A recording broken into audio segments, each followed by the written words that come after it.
You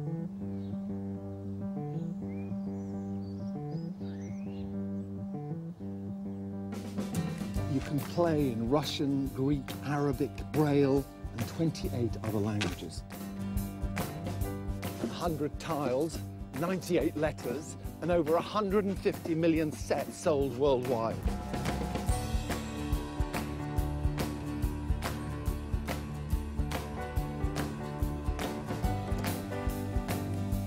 It's a world where words themselves are simply a means to an end.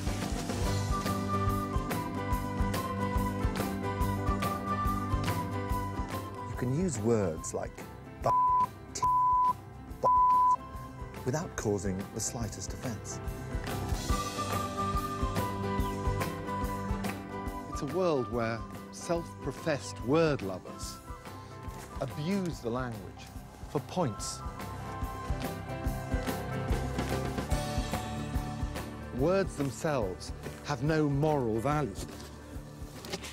After all you get for murder is 9 points.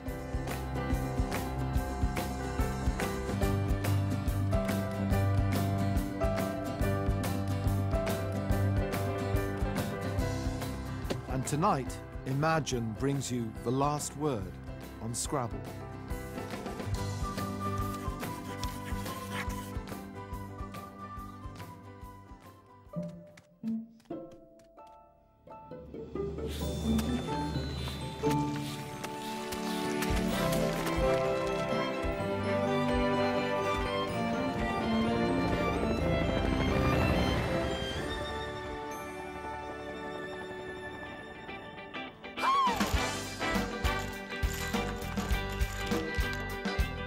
The story of Scrabble is a story of an architect who built a word game to survive the Depression. I love this drawing because it looks like an architectural drawing. It looks like a building you could almost build. It's the tale of the tileheads who know the spelling of everything and the meaning of nothing. I could care less about the definition, syntax, all of it, care less about it. It's just a letter string. And who are the champions of the English word game? When you won the World Championship, what was the reaction of the English players? I think they're quite amazed what I have won. And then there's the whole country that's elevated Scrabble to a national sport. I eat Scrabble, I drink Scrabble, I think Scrabble.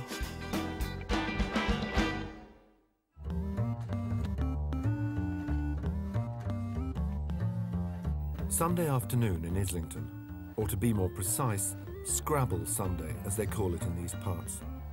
And a generation of young people, the hip and the hungover, are indulging in their favourite recreation.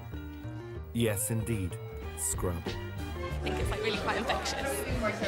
Once you sort of get back into it. It started off as just basically our friends, but we did it in a public cafe, so people saw and they joined in, and then they came back and they brought more people.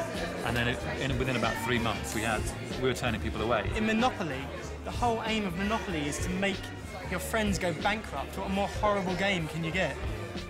Whereas in Scrabble, you can continuously do well. You can admire other people's scores, like you just put down Waif. That's brilliant. I really like that. In the midst of a recession, Scrabble is resurgent. But just what is it about the game that leaves us spellbound?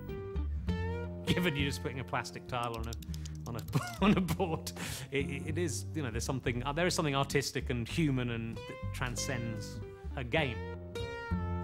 It's just you and your letters and the board and your opponent, and the whole world reduces to this very, very small space. Like all games played with the family, it's both about love and warmth and togetherness, but also about hatred, bile and competition. Word up, everybody say, when you hear the call, you got to get it underway. Word up. But you'd be wrong if you imagine that the resurgence of Scrabble is down to a desire for analogue fun in digital times.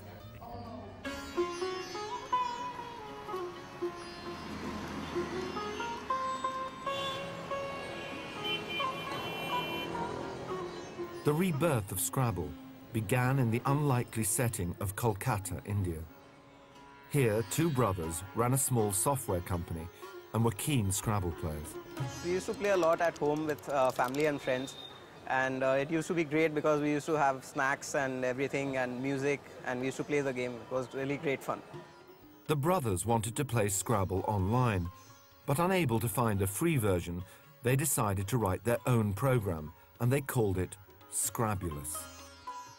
It was almost identical to Scrabble, and they were asked to put Scrabulous on a site they'd never heard of, called Facebook. We heard about it from one of our American users who asked us to look at Facebook and put up the application over there. We started getting a lot more users once the application was on Facebook. It's become an addiction for millions of Britons, social networking on websites like Facebook, MySpace and Bebo. Scrabulous spread right round the world and rapidly became one of the most popular games on Facebook. And suddenly, people who'd not played Scrabble for years were hooked. Playing Scrabulous on Facebook was probably the first time I'd regularly played Scrabble since I was about 10. Since, you know, going to your granny's house at Christmas or the occasional game when you're maybe in a power cut. People were neglecting their work to play Scrabulous on Facebook. And, you know, being as compelling as it was something that did, you know, draw you back and make you want to play again and again. When you got a 7-letter word, I can't remember what they refer to it now, bingo I think they refer to it as, it would tell all your friends and you'd feel, you know, nice and smart because you've got a nice big long word. It also meant that you could play multiple games simultaneously, which was quite an asset.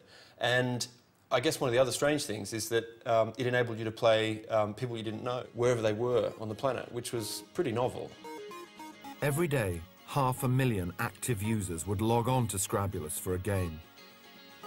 Advertisers began throwing money at the site, and the little game became big business. We never knew that Scrabulous would have such a big reach. And it was good to know that people from a lot of different countries were accessing the game. But not everyone was charmed by Scrabulous. The owners of Scrabble, for instance. It's easy to present a David and Goliath situation, but think of it from your own point of view. If you own something and somebody takes something from you or tries to take something from you in that sense, you're going to protect what you own. Mattel filed a massive lawsuit against the Agrawala brothers. The game was pulled from Facebook, and 5 million Scrabulous fans flew into a triple word score fury.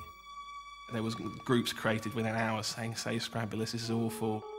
One in particular was called, I've got so little in life, are you going to take Scrabulous away too? And invited people to join up. And these groups gained thousands of followers. In this instance, you could say that the big guy won. Mattel saw off the Scrabulous imposters, set up their own online game, and gained millions of new customers. But it was the boys from Kolkata who gave Scrabble a new lease of life. We got to know a small bit about how the corporate world works, and we were really happy to know that people have such great respect and love for a game.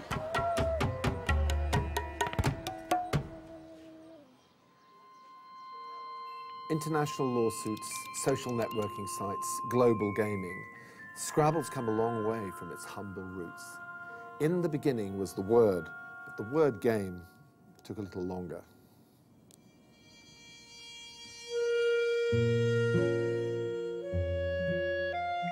The game was invented in New York City in the 1930s. America was suffering the effects of the Depression, and thousands of workers lost their jobs. One of the newly unemployed was an architect by the name of Alfred Moshe Butz. Alfred had been living a quiet life here in this New York suburb. He designed solid little buildings like this church hall near his home in Jackson Heights. But after the crash, no one was hiring architects, and everyone was forced to live off their wits. So Alfred tried his hand, first at writing and then painting, as he was determined to avoid the soup kitchens. This is one of the watercolors he produced at the time. Of course, there was no money around, so the watercolors didn't sell. America was both economically and emotionally depressed. So Alfred had a plan. He would cheer them up and make himself some money. He decided to create a new game.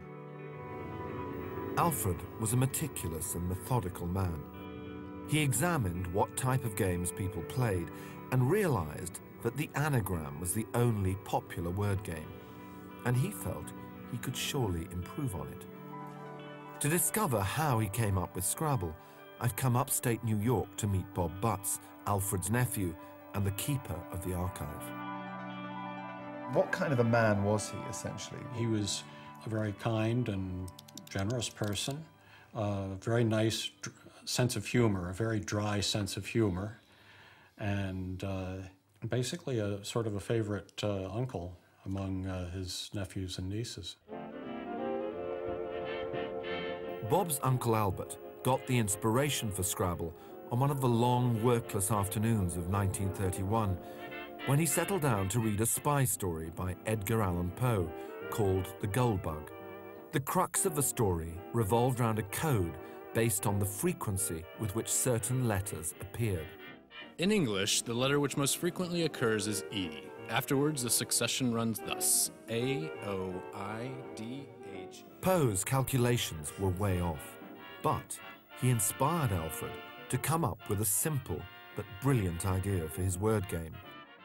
He would give each letter a score that correlated with its frequency in the language. The very beginning